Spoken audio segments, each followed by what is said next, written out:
अल्हम्दुलिल्लाह वहदा वस्सलातु वस्सलाम अला मन ला नबी बाद अम्मा बाद।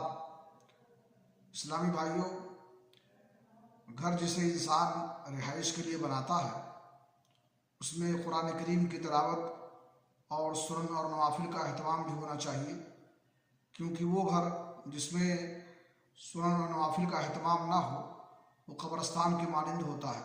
सही बुखारी शरीफ की हदीस है, रसूल अकरम सल्लल्लाहु अलैहि वसल्लम ने फरमाया, इजअलू मिन सलातिकुम फी बुयूतिकुम वला तजअलूहा कुबूरा।